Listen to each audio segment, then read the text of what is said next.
सिर्फ 10,000 रुपयों और अपनी पत्नी के हाथों से बने मसालों से एक गरीब किसान ने ऐसा व्यापार खड़ा किया कि उसे नौकर बनने का ताना देने वाले सरपंच को भी उसके आगे हाथ फैलाने पद्धे। मेहनत की सबसे बड़ी जीत। संसार का सबसे बड़ा भ्रम यह है कि कोई भी बड़ा व्यापार खड़ा करने के लिए लाखों करोड़ों की पूंजी की आवश्यकता होती है। आज की युवा पीढ़ी ही अक्सर इसी सोच में उलझ कर रह जाती है कि जब उनके पास बहुत सारा धन होगा तभी वे कुछ बद्धा कर पाएंगे। लेकिन सच्चाई यह है कि दुनिया के सबसे विशाल और अमर साम्राज्य अक्सर किसी छोटे से कमरे, मात्र कुछ रुपयों और एक असीम हौसले से जन्म लेते हैं। जब आपके पास खोने के लिए कुछ नहीं होता, तब आपकी मेहनत और आपकी ईमानदारी ही आपकी सबसे बड़ी पूंजी बन जाती है। आज की यह कहानी किसी किताबी ज्ञान की नहीं, बल्कि माटी से जुद्धे एक ऐसे इंसान के संघर्ष और विजय की गाथा है जिसने मात्र कुछ रुपयों की उस छोटी सी पूंजी से ऐसा चमत्कार किया कि पूरा शहर उसके सामने नतमस्तक हो गया। विंध्याचल के पहाड़ों से घिरे एक छोटे से गांव पीपल गांव में कैलाश नाम का एक अत्यंत परिश्रमी और ईमानदार किसान रहता था। कैलाश के पास पुश्तैनी जमीन का एक बहुत छोटा सा टुकड़ा था, जिस पर वह दिन रात पसीना बहाकर अपने परिवार का पेट पालता था। उसकी पत्नी का नाम सुमित्रा था। सुमित्रा साक्षात अन्नपूर्णा का रूप थी। उसके हाथों में ऐसा जादू था कि रूखी सूखी रोटी भी 56 भोग का स्वाद देती थी। लेकिन कुदरत का खेल बद्दा ही निर्मम होता है। लगातार 3 वर्षों तक पीपल गांव में बारिश नहीं हुई। भयंकर अकाल पड्डीएच गया। कैलाश की खद्दी फसलें धूप में जलकर राख हो गईं। गांव के साहूकारों का कर्ज कैलाश के सिर पर पहाड़ बनकर टूट पड़ा। अपना और अपने परिवार का सम्मान बचाने के लिए कैलाश को अपनी वह पुश्तैनी जमीन साहूकारों को बेचनी पड़ी। सारे कर्ज चुकाने के बाद कैलाश के हाथों में अपनी जीवन भर की कमाई के नाम पर मात्र 10,000 रुपये बचे थे। कैलाश का हृदय छलनी हो गया था। उसे समझ नहीं आ रहा था कि वह अपनी पत्नी और छोटे बच्चे को क्या खिलाएगा। उसने सोचा कि गांव के सबसे अमीर और रसूखदार व्यक्ति सरपंच गजराज सिंह के पास जाकर कोई काम या छोटा सा आरण मांग ले। गजराज सिंह अत्यंत घमंडी, क्रूर और दूसरों को नीचा दिखाने वाला व्यक्ति था। उसकी हवेली में हमेशा चापलूसों की भीड़ लगी रहती थी। कैलाश जब गजराज सिंह की हवेली पहुंचा तो सरपंच अपने दालान में हुक्का गुद्दा गुद्दा रहा था। कैलाश ने हाथ जोड़कर अत्यंत विनम्र स्वर में कहा, सरपंच जी, अकाल ने मेरा सब कुछ छीन लिया। मैंने अपना खेत बेचकर सारा कर्ज चुका दिया है। अब मेरे पास जीवन भर की जमा पूंजी के नाम पर सिर्फ यह 10,000 रुपये बचे हैं। यदि आप अपनी बंजर पड्डी जमीन का एक छोटा सा हिस्सा मुझे पट्टे किराए पर दे दें, तो मैं इस पूंजी से वहां कुछ सब्जियां उगाकर अपना परिवार पाल लूंगा। कैलाश की बात सुनकर गजराज सिंह ने एक जोरदार और क्रूर अट्टहास किया। वहां बैठे उसके सारे चमचे भी हंसने लगे। गजराज सिंह ने व्यंग्य कसते हुए कहा, 10,000 रुपये?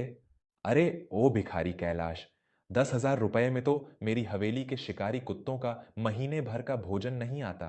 और तू इस भीख जैसी पूंजी से व्यापार करने चला है? इतनी सी रकम में तो आजकल कफन भी ढंग का नहीं मिलता। अगर पेट पालना ही है तो चुपचाप मेरी गौशाला में गोबर उठाने का काम कर ले। मैं तुझे 2 वक्त की झूठी रोटी दे दूंगा। भरी महफिल में हुए इस घोर अपमान ने कैलाश की आत्मा को चीर दिया। एक ईमानदार इंसान अपनी गरीबी सह सकता है, लेकिन अपने स्वाभिमान का चीरहरण नहीं सह सकता। कैलाश ने कोई उत्तर नहीं दिया। उसने अपनी मुट्ठी में बंधे उन 10,000 रुपयों को कसकर पकड़ा और सिर झुकाकर हवेली से बाहर निकल आया। जब कैलाश घर पहुंचा तो उसकी आंखों में बेबसी के आंसू थे। उसने सुमित्रा को सरपंच की सारी बातें बता दी और कहा कि अब उनके पास गांव छोड़ दाचकर मजदूरी करने के अलावा कोई विकल्प नहीं है। लेकिन सुमित्रा एक साधारण स्त्री नहीं थी। उसने अपने पति के आंसू पोंछे और उसकी आंखों में आंखें डालकर एक ऐसा मार्ग दिखाया जिसने कैलाश के जीवन की दिशा ही बदल दी। सुमित्रा ने दृढ़ता से कहा, स्वामी, जो इंसान अपने ही गांव में हार मान ले, वह परदेश में जाकर क्या जीतेगा? सरपंच का अहंकार उसके धन का है, लेकिन हमारी ताकत हमारी मेहनत और ईमानदारी है। आप इन 10,000 रुपयों को कोई छोटी रकम मत समझिए। यह हमारे पसीने की कमाई है। मेरे मायके में दादी ने मुझे शुद्ध मसालों और प्राकृतिक अचार बनाने की जो गुप्त और पारंपरिक विधि सिखाई थी, आज वही विद्या हमारा भाग्य बदलेगी।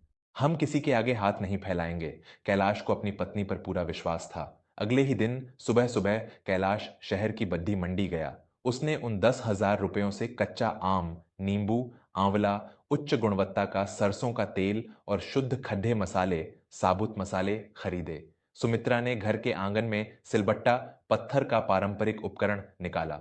उसने बाजार के पिसे हुए मसालों का उपयोग नहीं किया, बल्कि घंटों तक अपनी हथेलियों से उन साबुत मसालों को पीसा। मसालों की उस शुद्ध और प्राकृतिक महक से पूरा घर महक उठा। सुमित्रा ने अपने हाथों से आम और नींबू का वह पारंपरिक अचार तैयार किया, जिसे वह धूप में कई दिनों तक पकाती थी। जब अचार और मसालों के पैकेट तैयार हो गए, तो कैलाश उन्हें एक बद्दी सी टोकरी में रखकर गांव और आसपास के कस्बों में पैदल जाकर बेचने लगा। शुरुआत बहुत ही कठिन थी। गांव के लोग जो कल तक कैलाश को एक किसान के रूप में देखते थे, आज उसे गली गली अचार बेचते देख मजाक उड़ाने लगे। गजराज सिंह के कुछ आदमी जब वहां से गुजरे, तो उन्होंने ताना मारते हुए कहा, देखो भाई, कल का जमींदार आज गली गली मसाले बेच रहा है। सरपंच जी ने सही कहा था। 10,000 में तो सिर्फ ऐसे ही भिखारियों वाले काम हो सकते हैं। कैलाश को ये ताने तीरों की तरह चुभते थे। धूप में नंगे पैर चलने से उसके पैरों में छाले पट डीडीएच गए थे। लेकिन जब वह निराश होता, तो उसे सुमित्रा की वह बात याद आ जाती कि हमारी ताकत हमारी ईमानदारी है। कैलाश ने हार नहीं मानी। चमत्कार रातों रात नहीं होते, लेकिन जब मेहनत सच्ची हो, तो नियति को अपना रास्ता बदलना ही पड़ सकता है। जिन भी लोगों ने सुमित्रा के हाथों का बना वह शुद्ध अचार और मसाले खाए, वे उसके दीवाने हो गए। बाजार में मिलने वाले रसायनों, केमिकल्स से भरे मिलावटी मसालों के बीच सुमित्रा के उन मसालों में एक ऐसी शुद्धता और बरसों पुराना पारंपरिक स्वाद था, जो लोगों को अपनी ओर खींचने लगा। कुछ ही महीनों में कैलाश के मसालों की मांग इतनी बढ़ गई कि वह अकेला उसे पूरा नहीं कर पा रहा था। आसपास के कई गांवों से लोग उसके घर आकर मसाले खरीदने लगे। एक दिन राज्य के सबसे बड़े भोजनालयों और विश्राम गृहों, होटलों की श्रृंखला चलाने वाले एक बहुत बड़े व्यापारी सेठ नारायण दास का काफिला पीपल गांव से गुजर रहा था। नारायण दास एक बहुत ही पारखी और धार्मिक प्रवृत्ति के इंसान थे।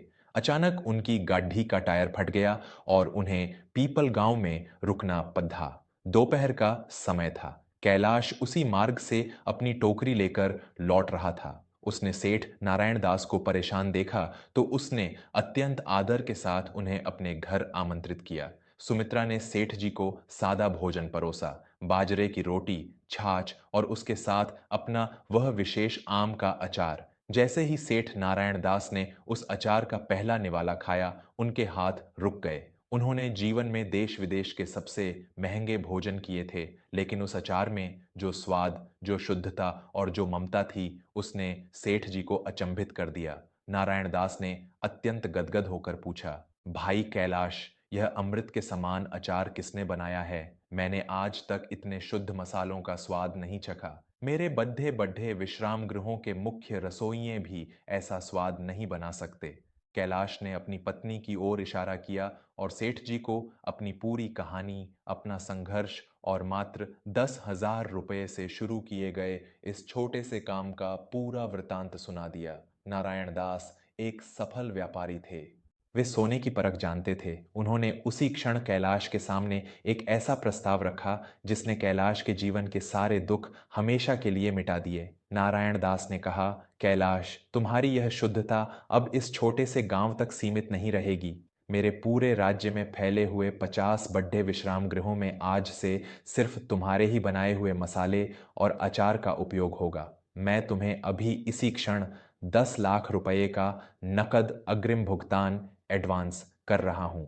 तुम आज ही अपने इस काम को एक बड़े उद्योग का रूप दो। कैलाश और सुमित्रा की आंखें फटी की फटी रह गईं। 10 लाख रुपए! जिस इंसान ने 10,000 से शुरुआत की थी, आज सफलता स्वयं चलकर उसके द्वार पर आई थी। यह कोई भाग्य नहीं था, यह उस पसीने, उस शुद्धता और उस कभी न टूटने वाले हौसले का परिणाम था। कैलाश ने वह धन लिया, लेकिन उसने अपना स्वभाव नहीं बदला। उसने शहर के किनारे एक बद्धी सी जमीन खरीदी और अपना सुमित्रा गृह उद्योग नाम से एक बद्धा कारखाना शुरू किया।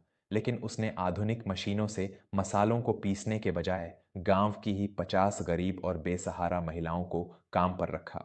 वे सभी महिलाएं सिलबट्टे और ओखली पर मसाले पीसती थीं। इससे न सिर्फ मसालों की शुद्धता बनी रही, बल्कि गांव के कई परिवारों को रोजगार भी मिल गया। मात्र 2 वर्षों के भीतर कैलाश का वह मसाला उद्योग पूरे राज्य में मशहूर हो गया। उसका व्यापार करोड़ों में पहुंच गया। कैलाश अब एक गरीब किसान नहीं, बल्कि सेठ कैलाश बन चुका था। उसने अपने लिए एक सुंदर और बद्धा मकान बनवा लिया था और सुमित्रा के चेहरे पर एक अपार संतुष्टि का तेज था। दूसरी ओर समय का चक्र पूरी तरह से घूम चुका था। घमंडी सरपंच गजराज सिंह का इकलौता पुत्र अनुराग शहर में पढ़ता था। अनुराग ने लालच में आकर किसी विदेशी सट्टेबाजी और मिलावटी रसायनों के कारखाने में अपने पिता का सारा धन लगा दिया था। जब सरकारी विभाग ने उस कारखाने पर छापा मारा तो सारा मिलावटी सामान पकड़ ढा गया। कारखाने को सील कर दिया गया और अनुराग पर करोड़ों का जुर्माना लगा दिया गया। गजराज सिंह को अपना पुत्र बचाने के लिए अपनी सारी जमीन, अपनी वह आलीशान हवेली और अपने सारे गहने बेचने पड़े। जो गजराज सिंह कल तक पूरे गांव पर हुकूमत करता था, आज वह पूरी तरह से कंगाल होकर सड़ढाक पर आ गया था। उसके सारे चापलूस उसे छोड़कर भाग गए थे। भूख और लाचारी ने गजराज सिंह के सारे अहंकार को कुचल कर रख दिया था। दर दर की ठोकरें खाने के बाद जब उसे कोई काम नहीं मिला तो वह फटे कपड़ों में एक बहुत बड़े कारखाने के बाहर मजदूरी मांगने पहुंचा। जब वह कारखाने के मुख्य द्वार पर खड़दिया था तो एक बद्दी और महंगी गाड़ी आकर रुकी। उसमें से एक अत्यंत रुतबेदार लेकिन शांत स्वभाव का व्यक्ति बाहर निकला। गजराज सिंह ने जब उस व्यक्ति का चेहरा देखा तो उसके पैरों तले जमीन खिसक गई। वह कोई और नहीं, कैलाश था। गजराज सिंह का सारा घमंड आंसुओं में बह निकला। उसे याद आ गया कि कैसे उसने इसी इंसान को 10,000 रुपये के लिए भिखारी कहकर अपनी गौशाला में गोबर उठाने को कहा था। आज वही इंसान करोड़ों के साम्राज्य का मालिक बनकर उसके सामने खड़ा था। गजराज सिंह दौड़ाकर कैलाश के पैरों में गिर पधा और फूट फूट कर रोने लगा। गजराज सिंह ने रुंधे हुए और कांपते गले से कहा, मुझे क्षमा कर दे कैलाश, मेरे अहंकार ने मुझे भस्म कर दिया। मैंने तेरे 10,000 रुपयों का मजाक उड़ाया था और आज मेरी करोड़ों की संपत्ति धूल में मिल गई है। मेरे पास खाने को एक दाना नहीं है। मुझे अपने इसी कारखाने में एक छोटे से मजदूर की नौकरी दे दे, वरना मैं भूख से तड़प कर मर जाऊंगा। कैलाश के चेहरे पर कोई विजय का अहंकार या प्रतिशोध की ज्वाला नहीं थी। उसने सुमित्रा के संस्कारों को अपने भीतर जीवित रखा था। कैलाश ने गजराज सिंह को अपने पैरों से उठाया और बहुत ही शांत तथा गंभीर स्वर में कहा, सरपंच जी, मैं आज भी वही किसान हूं और मेरी पूंजी आज भी वही 10,000 रुपये है, क्योंकि वह 10,000 रुपये मेरे पसीने और मेरी सच्चाई के थे। आपने मुझे जो ताना मारा था, उसी ने मेरे भीतर की आग को जलाए रखा। मैं आपको भूखा नहीं मरने दूंगा। आप आज से मेरे इस कारखाने के द्वारपाल गार्ड का काम करेंगे, ताकि यहाँ आने वाला हर व्यक्ति यह देख सके कि जब इंसान का अहंकार बढ़ाता है तो ईश्वर उसे कैसे अर्श से फर्श पर ला पटकता है। गजराज सिंह सिर झुकाए अपने किए पर रोता रहा। यह कहानी हमारे समाज और उन सभी युवाओं के लिए एक बहुत बड़ा और यथार्थवादी पाठ है, जो कम पूंजी होने के कारण अपने सपनों को मार देते हैं। व्यापार की सफलता कभी भी आपके बैंक खाते के आकार पर निर्भर नहीं करती। वह निर्भर करती है आपके संकल्प, आपकी शुद्धता और आपकी कभी हार न मानने वाली जिद पर। जो इंसान शून्य से शुरू करने से नहीं घबराता और जो अपनी सच्चाई पर टिका रहता है, उसके लिए 10,000 रुपये भी 10 करोड़ डैच में बदलने की शक्ति रखते हैं। अपनी छोटी सी शुरुआत का कभी अपमान मत होने दीजिए, क्योंकि दुनिया के सबसे विशाल और छायादार वृक्ष भी हमेशा एक बहुत ही छोटे से बीज से जन्म लेते हैं।